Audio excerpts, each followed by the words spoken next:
Okay, so let's unpack this South Korea situation. Hmm. The president, Yoon Yeol, just declared martial law.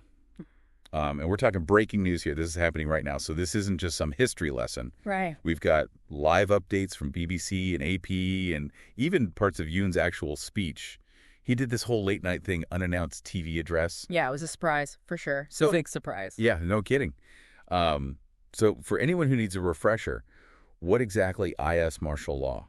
Well, basically, it's when the military steps in and takes control. Usually it's temporary, like in a real emergency when the regular government can't handle things. Gotcha. But to see it happen in a democracy like South Korea, it's Right. definitely a little, well, it's a lot concerning. Yes. It's raising eyebrows all over the place. Exactly. And to see it happen seemingly out of the blue like this, Yeah. so let's go right to the source. What did Yoon actually say in this speech to justify such a drastic move? Oh, it was pretty intense. He talked about the need to eradicate pro-North Korean forces and protect the constitutional democratic order. Strong words, right? Yeah, definitely. But the real shocker was who he was pointing the finger at. The opposition Democratic Party.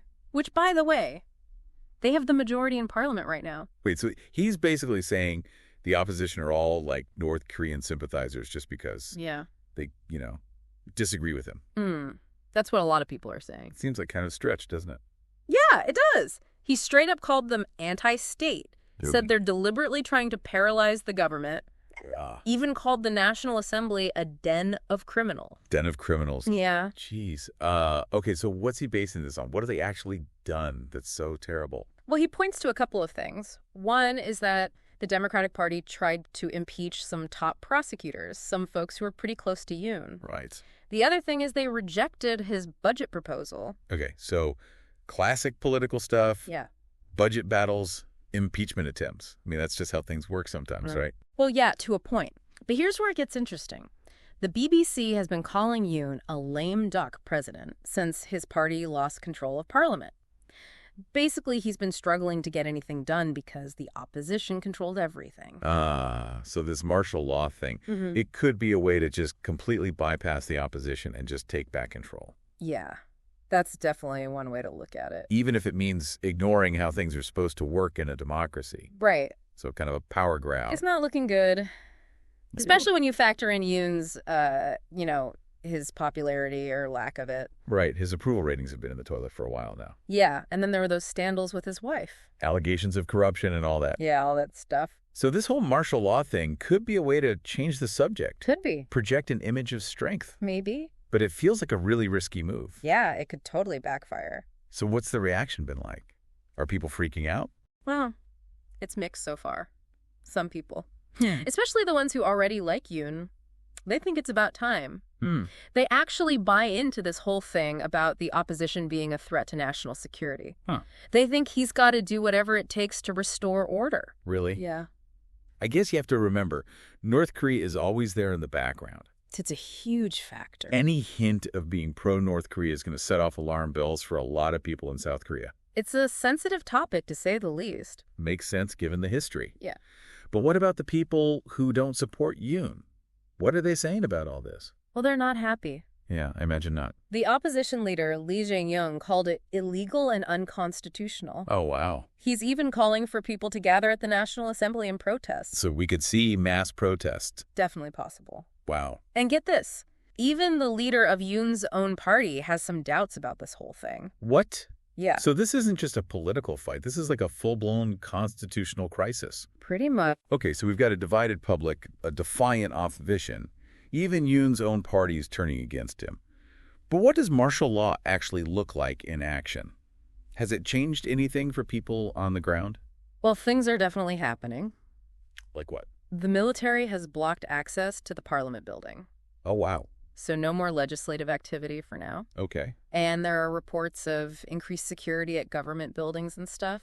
So it sounds serious. Yeah. Are people scared? Yeah, it's weird. What do you mean? The BBC reporter in Seoul, Yeah. he was saying that besides the parliament being blocked off, things seem pretty normal. Really? Yeah, people are going about the day, shops are open, there's no tanks in the streets or anything. So It's like this bizarre mix of political chaos and everyday life just going on. like two different realities happening at the same time. Yeah, that's a good way to put it. So I bet people are on edge. I'm sure they are. not knowing what to expect next. It's a very unsettling situation. So what happens now? Does Yoon just keep going with this martial law thing? Does the military actually take over completely? What does this mean for the future of South Korea? Big questions. Huge question. And unfortunately, I don't have the answers. Right. No one can predict the future. But we can look at the information we have and see where things might be heading. Okay, so let's do that. What are some of the most likely scenarios here? Okay, so one possibility is that Yoon uses this martial law period to just, cement his power, Right. force through his agenda without having to deal with parliament. He could use the military to crack down on any dissent. So basically become a dictator. It's not out of the realm of possibility. That would be awful. Not just for South Korea, but for democracy in the whole region. It would be a huge setback. And globally. Yeah, it would send shockwaves, for sure. Other dictators would be watching this very closely. Absolutely. Thinking, hey, maybe I can get away with that too. Yeah. Okay, so that's one scenario, and it's pretty terrifying. Is there any chance he backs down? Like this whole thing was just a bluff? I mean, it's possible, Okay. but it would take a lot. Like what? Massive public outcry. Right. His own party continuing to fall apart, Yeah. and international pressure. You mean like the U.S. and other allies saying, this isn't cool? Yeah, exactly. Okay, so maybe there's still a chance for a peaceful resolution. We can hope. But this is a really complicated situation. Very complicated. Deep historical roots and lots of powerful people involved. It's not going to be an easy fix. So this is bigger than just some internal political squabble. This could reshape South Korea, And the whole region. and it could have ripple effects around the world. No doubt about it. It makes you wonder how fragile democracy really is. It does. Even in a place like South Korea, which has been doing so well. It's a sobering thought, It's like a wake-up call. reminding us that we can't take democracy for granted. It takes constant effort to protect it. And that brings us to something we haven't talked about yet. The role of the international community. Right. This isn't just South Korea's problem. The whole world is watching. And how they react could make a big difference. Absolutely. And this is where things get really interesting from a global politics perspective. It is. South Korea is a major U.S. ally Right. and a big player in the global economy. Huge. Any instability there could disrupt trade, create tensions. And embolden countries like North Korea and China. So the stakes are incredibly high, For everyone. not just South Korea. Right. So what can the international community actually do? Well, there are a lot of options. Like what? Diplomatic pressure, economic sanctions, Right. maybe even military support or humanitarian aid. Wow. So a whole range of possibilities. It really depends how things play out in the next few days and weeks. Makes sense. But one thing's for sure, What's that? the world can't just sit back and do nothing. Right. This is too important to ignore. And that brings us back to our listeners. You've heard the facts and the analysis. Now it's your turn to think about it. What do you think is going to happen next in South Korea? And what does all this tell us about democracy in the 21st century? These are important questions. Really important, They deserve our attention. and our careful consideration. Because ultimately, the future of South Korea, maybe even the future of democracy itself, might depend on the choices we make. And the actions we take Right. as this crisis unfolds. Yeah, Wow. A lot to think about. it is. Yeah, it's a tough situation. So for people glued to this story, what should they be watching for? What are the signs that things are about to get worse? Well, keep an eye on those protests if Wow. they keep growing. And especially if things turn violent, that's a really bad sign. Yeah. It means Yoon isn't backing down. And things could spiral out of control. Exactly. And what about the international community? We were talking about sanctions and diplomatic pressure. Right. What would that actually look like? Well, think about targeted sanctions against people in Yoon's government, freezing their assets, travel bans, that kind of thing. So making it really hard for them, personally Right. and diplomatically. Countries might recall their ambassadors, Okay. issue official statements condemning Yoon's actions. The stronger the response, the more isolated he becomes. Exactly. Okay. And then there's the big question mark. North Korea. Oh, yeah. How could they exploit this whole mess? That's the scary part. Yeah. They could use this instability to stir things up. More military provocations, maybe even some border clashes. Right. Their goal would be to create more chaos. Take advantage of the situation. Exactly. And maybe even drive a wedge between South Korea and its allies. Right. So it's dangerous. Very dangerous. So much potential for things to go really wrong. It's like a powder keg waiting to explode. But is there any room for optimism here? Any possible good that could come out of this crisis? Well, maybe. This whole thing could force South Korea to finally deal with some of its long-standing political divisions. Maybe find ways to actually strengthen their democracy. Right. Make it more resilient. Okay. And who knows? Right. Maybe it could even lead to some kind of dialogue with North Korea. Seriously. I know it sounds crazy right now, but maybe this crisis could create an opportunity for some kind of reconciliation. However unlikely that might seem right now. Yeah, exactly. Okay, so as we wrap up this part of our deep dive, what's the one thing you want our listeners to remember? I'd say this. Democracy is not a spectator sport. What do you mean? It's not something that just happens automatically. Right. We have to constantly work to protect it. And nurture it. Exactly. Both in our own countries and around the world. Right. And staying informed is a big part of that. It is. We've given you the key information from our sources, but now it's up to you to keep learning. Form your own opinions. And talk about these issues with other people. Have those conversations. This deep dive is just the beginning. Right. It's a starting point. The situation is changing every day. So stay updated.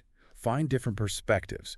And most importantly, don't be afraid to ask questions and challenge what you hear. Be critical. Think for yourself. Exactly. Because understanding these complex global events, it's not just about knowing more stuff. It's about being active and informed citizens. That's what makes these deep dives so important. Connecting the dots, seeing the bigger picture, realizing that we're all connected.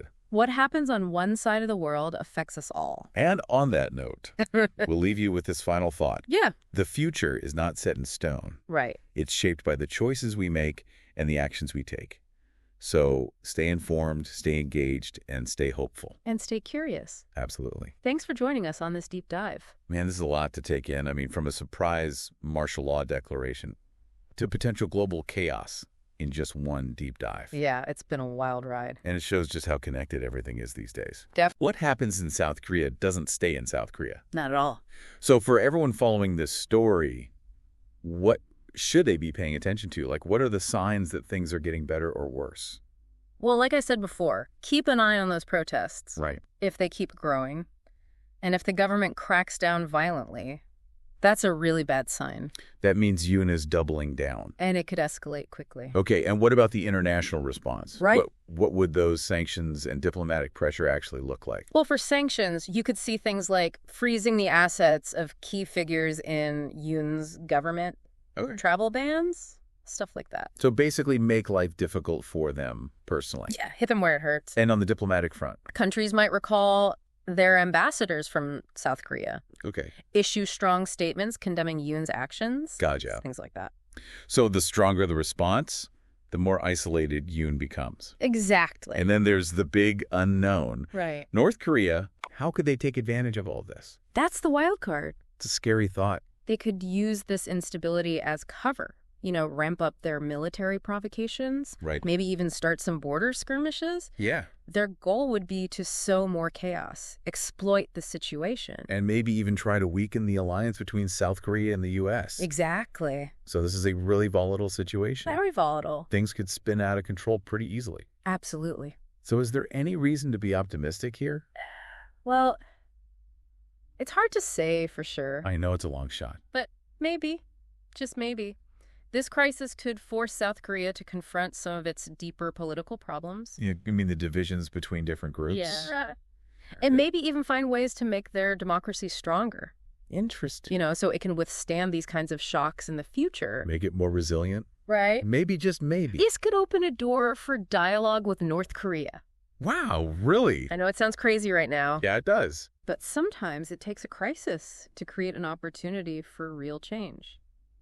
So maybe something good could come out of all this. We can hope. Okay, well, that's about all the time we have for today. Wow, it flew by. I know it did. This has been a really intense deep dive. It has. So much to unpack, and so much still uncertain. Yeah, the situation's still developing. But as always, we want to leave you with some things to think about. Absolutely. First of all, remember that democracy is precious. It is. It's not something we can take for granted. We have to actively protect it. And defend it. Everywhere. Both in our own countries and around the world. Exactly. And staying informed is a crucial part of that. It is. We've given you the key information from our sources, but now it's up to you to keep digging. Form your own opinions, and most importantly, Talk about these issues with other people. Have those conversations. Don't let this be the end of the conversation. Keep learning, keep thinking, keep questioning. Because the future of South Korea, and maybe even the future of democracy itself, depends on what we do next. It does. So stay informed, stay engaged. And stay hopeful. Thanks for joining us for another deep dive. See you next time.